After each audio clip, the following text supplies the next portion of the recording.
Hechos. Y bueno, guiados por el Espíritu Santo, llegamos a otro 14, capítulo 14 del Evangelio, entonces San Marcos, pero en una muy similar temática, y me quedo sin audio, en una temática tan similar, decíamos, porque se trata de los intensos y aumentados y cada vez más necesarios cuidados y, ¿por qué no?, protecciones de Dios, en días donde lo invisible se hace palpable y estamos corriendo riesgos y peligros nunca antes corridos. ¿Por qué? Porque están corriendo los últimos tiempos y no estamos sonando alarmistas, estamos sonando realistas cuando hablamos estas cosas, y creo que nos damos cuenta todos, y si no, démonos cuenta que estamos viviendo los tiempos finales. Decirle al que tengas al lado, estos son tiempos decisivos. Pero, hermano, sobre todo, y nuestra lectura, más allá de esto, que también, por supuesto, tiene total vigencia, estamos cerquísima de cosas grandísimas y gloriosísimas de Dios. Así como justamente va pasando el tiempo y lo abrumador se está aumentando, porque cada vez, mientras el tiempo está corriendo, estamos cada vez más cerca de lo que será la gran tribulación para el mundo, pero no para nosotros, porque Cristo viene antes. ¿Cuántos gritan amén? Si nosotros estamos en lo inminente de cosas maravillosas y gloriosas, porque mientras el mundo realmente está siendo cubierto cada vez más de oscuridad y de tinieblas, no obstante, sobre ti será vista mi gloria, te dice Dios. Así que es una conjunción un poco de estas dos cosas, ¿no? Tiempos finales, tiempos peligrosos. ¿Por qué? Porque estamos cerca de momentos gloriosos. Y cuando Jesús estaba súper cerca, apenas a 2 días de un momento esperado, deseado, como era la Pascua, un momento, sigue diciendo el versículo 1, festivo, bueno, sobre él se cerró como candado una situación de asedio y de amenaza, tal cual sobre nosotros, porque el diablo no solamente sabe que le queda poco tiempo, sabe también que a nosotros nos queda poco tiempo antes de ser raptados al lugar seguro y eterno en el reino de los cielos. ¿Cuánto gritan amén? Bueno, darle el aplauso y decirle, Señor, ahí quiero estar pronto. Y Él te dice, aquí vas a estar pronto conmigo. Pero bueno, tenés que recibir de alguna manera los anuncios y las advertencias del caso. Pero primeramente, y nunca olvidando, estamos cerca de lo inminente y glorioso, deseado, cual la Pascua en aquel momento festivo, como era una de las fiestas más importantes de la Pascua. Lo que viene, lo que está por delante, lo que es inminente, dice que estaban apenas a 48 horas, a 2 días nada más de eso. Sí, y eso, hermano, tiene que hacernos latir fuerte nuestro corazón.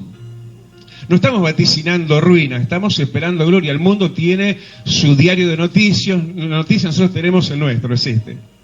La Biblia nos anuncia no noticias ya viejas, sino lo venidero. Estamos cerca de ver la gloria de Dios como nunca antes. ¿Lo crees? Y ahora. Amén. Estamos cerca, Rey. Pero, como que reconociéndolo, repasándolo y volviendo a decir, algo se ha dicho en estos últimos días porque venimos de la semana de Pascua, se nos recuerda acá que este tiempo previo y de asedio de parte del enemigo es un tiempo de panes sin levadura. ¿Qué quiere decir eso? Vidas sin pecado. Tenemos que vivir por fuera de la mancha y de la arruga del pecado, que eso es lo que provoca en nosotros. Y nosotros no nos queremos arrugar, queremos estar frescos, nuevos y jóvenes en nuestra fe. Qué linda palabra que compartió el hermano Daniel hoy, ¿no?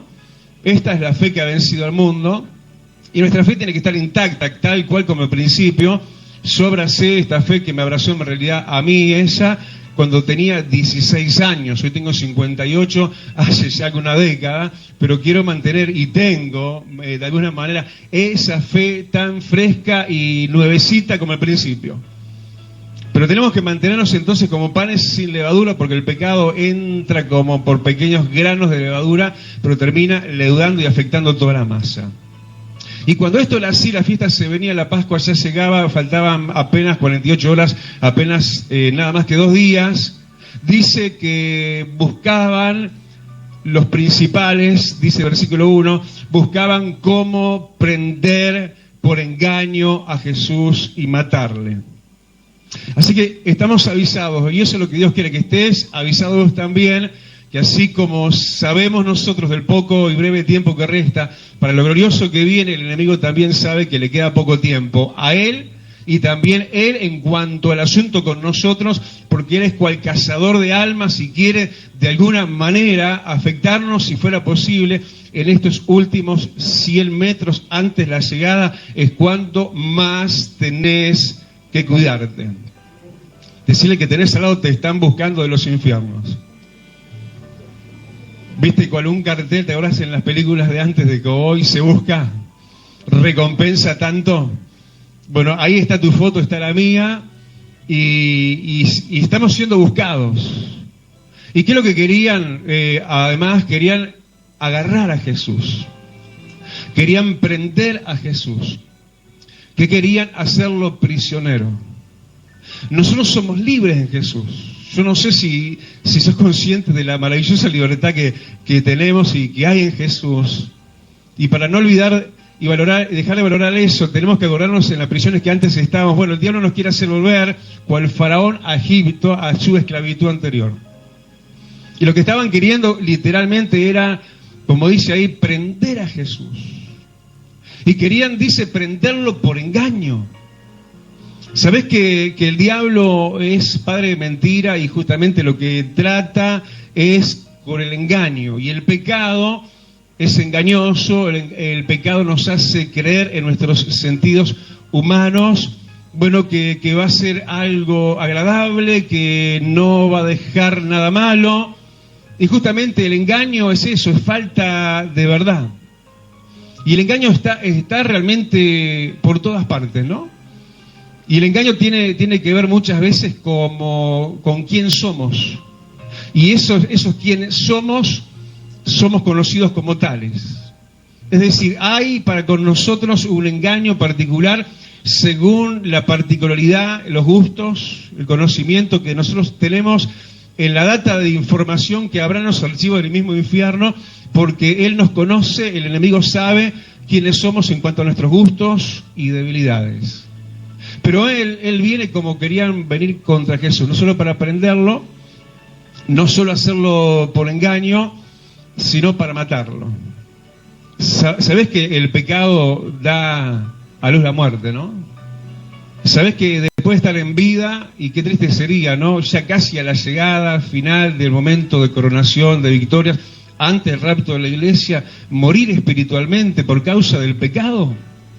Sería terrible. ¿Sabes cuánta gente está cayendo ya sobre sus bruces sin fuerzas en el momento final? Pensar que tantas brazadas, quizás tanto han nadado, tanta corriente han soportado, y justo cuando ya casi estamos llegando a la otra orilla, hay gente que está aflojando.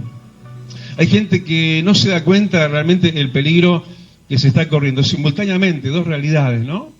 Ya viene Cristo, antes viene lo de Cristo en nosotros, Él viene con corona, Él viene con bendiciones, Él viene con un soporte de recompensa para aquellos de largo aliento que han sembrado con lágrimas, pero con regocijo van a cosechar. Pero por otro lado, como ya te dije, el enemigo también tratando de la misma manera que trataron con Jesús, antes de la Pascua, antes de la fiesta, tratar de prenderle, de apresarlo, de hacerlo prisionero y matarlo. Y dice que además estos no corrían vanamente esta carrera de caza en contra de Jesús, sino que, versículo 2, cual estrategas, ¿no? Decían, no durante la fiesta, no sea que haya alboroto del pueblo. ¿Qué es lo que estaban ellos trazando? Mejor si cuando esté solo. El diablo, ¿sabes? Es un estratega. Y él sabe que nosotros somos unos cuando estamos juntos, cuando tenemos a nuestra retaguardia, a nuestra derecha y a nuestra izquierda y por delante, toda esta cubierta, todo este rodeo de estar rodeados del ejército, del pueblo, de todo lo de Dios. Pero cuando estamos solos somos otros, o somos, mejor dicho, nosotros mismos. Y en esa soledad somos vulnerables. Y el diablo sigue trazando de esa misma manera. Capaz que mientras estás como tenés que estar y con quienes tenés que estar como hoy, el diablo se mantiene a raya porque sabe que tenés quienes te defendamos. Porque oramos los unos por los otros. Decirle que tenés al lado, estoy orando por vos. Mira que hoy vamos a estar entregando una lista de oración, de intercesión para los intercesores de antes, de los que ya vienen en el grupo de intercesores, pero también lanzando una invitación a nuevos intercesores. La verdad es que nos sostenemos unos a otros, ¿no? El martes estábamos hablando en palabra de oración sobre el Cerro de Montevideo, no, el jueves fue en esta semana, acordándonos de Moisés. Moisés siendo Moisés, todo lo que hizo, ese líder, ese caudillo, pero hubieron momentos donde él estaba sobre lugares elevados por el monte de Montevideo, el cerro, y necesitaba ser sostenido. Decirle que tenés al lado, sosteneme, ayúdame. Hay gente que cree que bueno, que a fulano y a mengano no hay que ayudarlo. Y tiene que haber llamado muchísimo la atención que a Moisés hay que sostener los brazos. Sí, también a los líderes hay que sostener los brazos. También a los que uno dice, no, este es inamovible, a este no le va a pasar nunca nada. Los que siempre oran por nosotros, ¿no? Pensamos que ellos son infalibles. Pero gracias a Dios que nos tenemos unos a los otros, amén. Dale el aplauso por la compañía. Así que iba a buscar, los enemigos iban a buscar el momento entonces que Jesús estuviera solo. Hay del solo, ¿no? Entonces cuídate sobre todo cuando andas solo. Cuando estás en tus asuntos, cuando estás en tu trabajo, cuando estás en la calle, cuando estás en tu lugar de estudio, cuando estás y ahí en ese anonimato de estar entre quienes no te conocen, capaz que aparece la vieja identidad que está dentro y por ahí el enemigo es que donde te va a rodear y te va a estar buscando. Y esto realmente nos pondría cualquiera de nosotros contra un rincón, ¿no? Y creo que hablando de todo esto, si habláramos acaso de solo esto, nos llena de temor y de cuidados. Y si es en el caso de un buen sentido, una buena medida, bienvenido. Pero parece que nada de esto lo afectaba a Jesús. O porque quizás sí le afectaba y él porque lo sabía, como hoy Dios te lo está haciendo saber, las maquinaciones de nuestro enemigo, nuestro adversario Satanás. Dice que si bien todos estos primeros 2 versículos cargadísimos de muchas cosas de parte del enemigo en contra de Jesús, para prenderlo, para agarrarlo, para hacerlo prisionero y para matarlo, dice, si bien todo esto era así, ahora vamos a ver la escena de Jesús. Pero Jesús, dice, estaba en Betania. Y Betania era una pequeña aldea. Capaz que nos parece no lo grande, no lo más importante, lo pequeño, lo de Dios comparado con muchas cosas que nos propone y nos ofrece el mundo, pero ¿cuántos dicen yo en tiempos pandémicos de ataques espirituales, de caída de muchos, aún de grandes, voy a escoger estar en lo pequeño, pero grande y poderoso de Dios, quiero estar en mi Betania?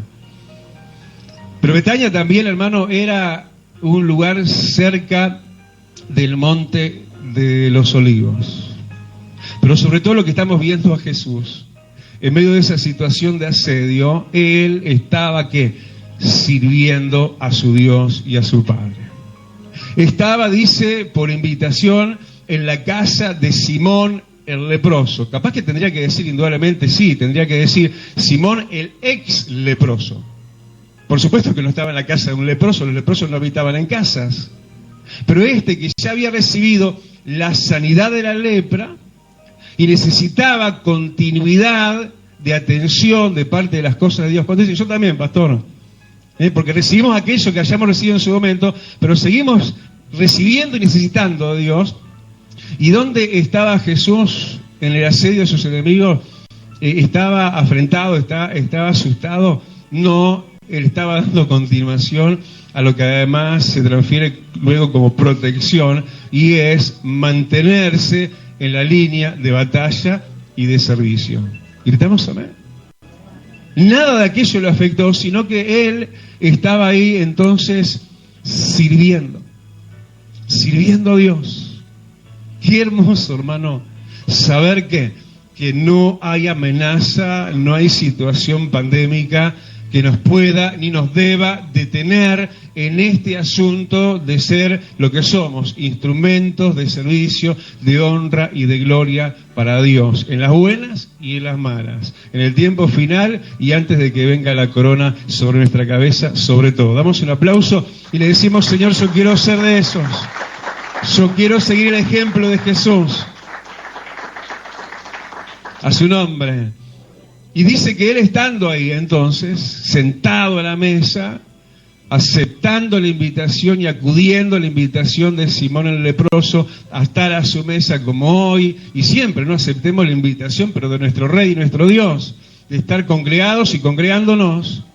Estando en esa situación, vino algo de lo alto, muy de lo alto, por encima de 7.000 metros de altura, el origen del nardo puro. Vino eso de lo alto intensamente sobre la cabeza de Jesús. Un ungüento, un intenso perfume que bañó, que cubrió la cabeza de Jesús. Y esto no nos tiene que dejar de llamar la atención. Y esto no es solamente lo que generalmente nos ha marcado la atención, que esto, obviamente, que es algo que tiene connotación con la adoración, pero hay que tomar cuenta de qué es lo que pasó y cómo pasó, y cómo fue lo que pasó, que se cubrió. Dice que de lo alto vino algo que cubrió la cabeza de Jesús. ¿Sabés que cuando estamos en momentos así, más que del monte Himalaya, que era de donde venía el perfume de nardo puro, cuando estamos en momentos así, el Señor está derramando desde sus alturas, ¿sí?, eso intenso, eso glorioso sobre nuestra cabeza, donde se alojan nuestros pensamientos, donde necesitamos ser mudados, y más cuando la amenaza nos amenaza y cuando la situación nos quiere hacer pensar en eso. Pero Dios nos quiere poner en lo de Él, despreocuparnos de nuestros asuntos, porque nuestros asuntos son de Él si los suyos son nuestros. Gritamos amén. Y yo me quedo muchísimo, y en estos tiempos mucho, en la 1 Corintios capítulo 2 y versículo 16, donde dice que nosotros tenemos la mente de Cristo. En momentos de apremio, en momentos donde el enemigo ruge buscándonos, donde quizás la afrenta, el dolor, la preocupación quiere llenar y embargar nuestra mente de pensamientos, yo diría absurdos, ¿no? Porque ¿de qué preocuparnos? ¿De qué? La palabra dice que por más que se afane el hombre, no va a ganar nada. Pero ahí estamos nosotros, matraca y matraca, siempre pensando lo que no tenemos que pensar ni preocuparnos de aquello, sino servir a Dios y no tener nuestra mente, que es una mente enfermiza y preocupada, sino recibir de las alturas de Dios lo intenso, del Himalaya de Dios, ese perfume de Dios, la mente de Jesús, donde se dirigen nuestros pensamientos, donde se sanean nuestros pensamientos, donde nos ubicamos en la dirección correcta. El hombre y la mujer es aquel según sean sus pensamientos. Alguien que lo veas preocupado, que esté siempre bajo el peso de sus pensamientos humanos y terrenales de angustia y preocupación, lo vas a ver cabizbajo, angustiado, deprimido. Y una persona que no va a estar a la altura que tiene que estar. Pero en momentos así, cuando uno hace caso omiso de las amenazas del enemigo, en el sentido de que uno se pone fuerte y firme, y se pone sin las botas de la milicia de Dios, y no deja de servir, si no lo usa, inclusive el servicio hasta como una terapia. En ese momento Dios te dice: y yo unjo y ungiré tu cabeza con la unción del Espíritu Santo, con pensamientos de paz, con pensamientos cuerdos, porque es no de cordura pensar lo que no tenemos que pensar, pero naturalmente lo pensamos y nos angustia después y nos pone como no tenía que ponernos.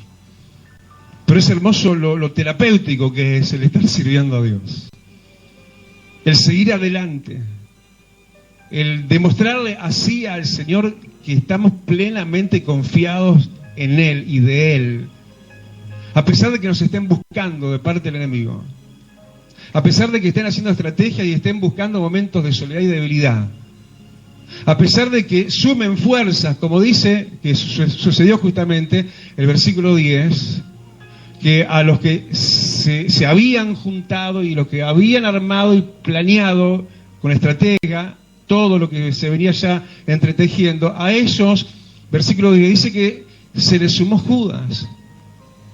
Se personificó la maldad. La maldad necesita a quién usar. La maldad invisible, intangible, porque es espiritual. Nuestra guerra no es contra carne, no es contra sangre, es contra un mundo espiritual. Ellos, los demonios, necesitan a alguien visible y tangible, de alcance y llegada a nosotros, como era Judas. ¿Por qué? Porque Judas era del círculo interno, íntimo de Jesús. Alguien que pudiese llegar, alguien que tuviera llegada. El diablo sabe a quién usar para llegarte. El diablo sabe tus gustos. El diablo sabe a qué Judas elegir y escoger y poner para tu tropezadero. El diablo sabe de qué manera se pueden romper las defensas y entrar a los círculos más interiores e íntimos de tu persona, para allí adentro y cerca hacer el daño para el cual Él ha venido. Como ya dijimos, Él viene a matar, Él viene a robar y viene a destruir. ¿Decimos amén? Levantamos nuestra mano y decimos: Señor, guardame. Tenés que estar muy atento. A veces estás mirando el mundo natural y estás viendo el mundo espiritual. Cuando ves y decís: pero wow, ¿cómo me sorprende esto? ¿Cómo esto está viniendo a mí en bandeja de oro, en bandeja de plata, ¿no? Oportunidades, cosas que uno dice: ¿y esto de dónde salió? Hay gente que tiene inclinación a la droga, por ejemplo, y justo se aparece alguien y le ofrece y le quiere regalar, y de hecho lo hace, o esto, aquello, tantas cosas. Usadas las personas, los Judas, por las tinieblas. Y dice que como emisario de aquellos Judas, buscaba oportunidad. Pero Jesús no daba oportunidad. ¿Cuántos dicen: yo tampoco quiero dar oportunidad, pastor? Dice la Biblia: no des lugar al diablo. Jesús de la primera trinchera ahora se mete en la segunda. Primera trinchera era: no dejo de servir a Dios, no dejo de cumplir mi propósito en Dios. ¿Cuántos dicen amén a eso?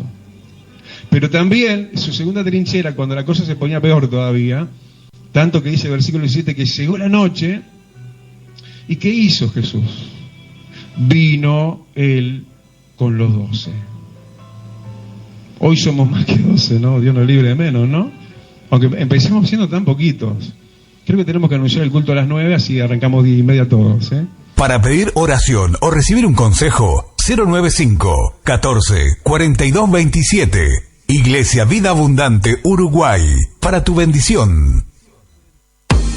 Ahora podés encontrarnos en YouTube y Facebook.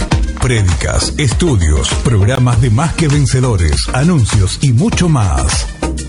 Iglesia Vida Abundante Uruguay,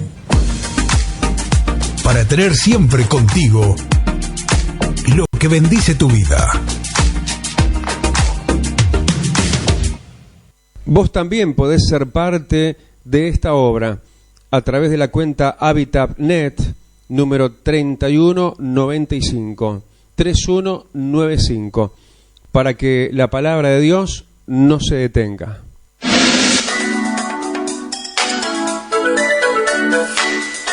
Hasta aquí hemos llegado.